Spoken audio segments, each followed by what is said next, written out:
Alright, so let's go. This nice cabin that I'm in belongs to the Ford Ranger. Isn't it a pickup? Yes, it is. And today, where are we going? So we're going myth-busting.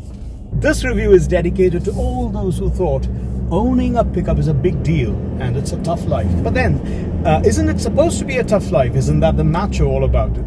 Well, sorry to disappoint you there.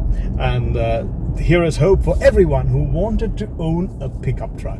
So what I'm really saying is, if you really want to own a pickup truck without any of those hassles associated, or at least in your mind associated with it, go for a smaller one. And not really smaller, but technically smaller than the big ones you always dreamt of. One of them really lending itself to that role is the Ford Ranger. So let's go myth busting in 5 steps. Myth 1: pickup trucks are hard to drive. Well, that could be true, especially when it comes to the big ones and the small parking spaces. But that's why this one, the Ford Ranger, well, it is not a small car. Let's put it this way: it's 5.3 meters and more. So it's not a small pickup truck, but definitely smaller than those biggies out there, like the F-150 Raptor, the Ram 1500, the Chevrolet Silverado, so on. Another side of the question is it's unwieldy. Well, look at the way the turning radius works in this one. I'm taking a U-turn, and I don't think most of the U-turns on the road will compel you to stop and make it a 3-point turn. No. And talking about tough parking life, this car, ironically, I was forced to park on the top floor of our parking. Well, no complaints still. Talking about ease of driving, I'm not talking just about taking these U-turns, but also about the visibility. I mean, you wouldn't normally expect a truck of this size not to have blind spots. That is a pleasant discovery, and well, the stance is quite high, so you have that specific SUV advantage of having a higher perspective. It's quite easy to drive, much easier than you think it is, and there is much less body roll than you would think there would be. But well, you're lugging around a 1.5 meter bin, so well, naturally you can feel that as well when you take turns and bends. Now this one comes with a sprayed-in bed liner, which is, yes, protective, but it's also rather cool looking. And the question, are these pickups too uncomfortable for the road? Well, yes and no.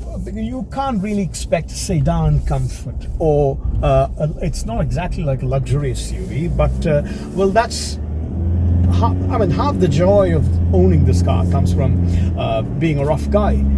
And yet I say you'll be pleasantly surprised when you drive the Ford Ranger.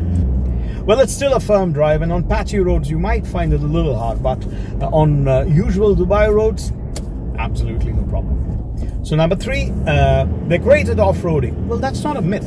This one actually comes with 4-wheel drive, high and low gears.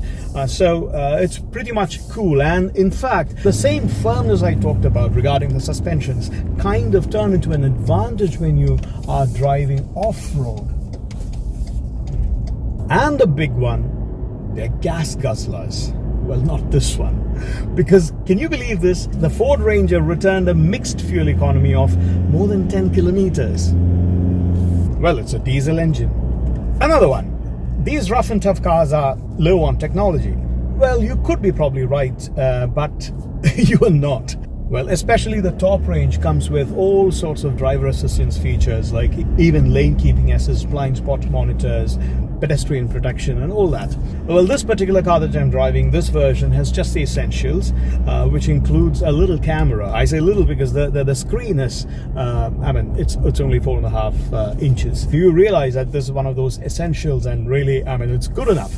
That probably reminds you that, yeah, the rough and tough life is good without too much of technology, because this doesn't have a wireless charger, even though there's a bit. And good luck to you if you choose to keep your smartphone, especially the larger ones, in that bit there, because you'll probably spend some time digging it up again. So on both sides of the little screen, you have the controls of radio, media, telephone, and the numbers, digits that you can use for making a call or choosing your station. The little central screen belies the kind of music that you find in this cabin, which is pretty neat.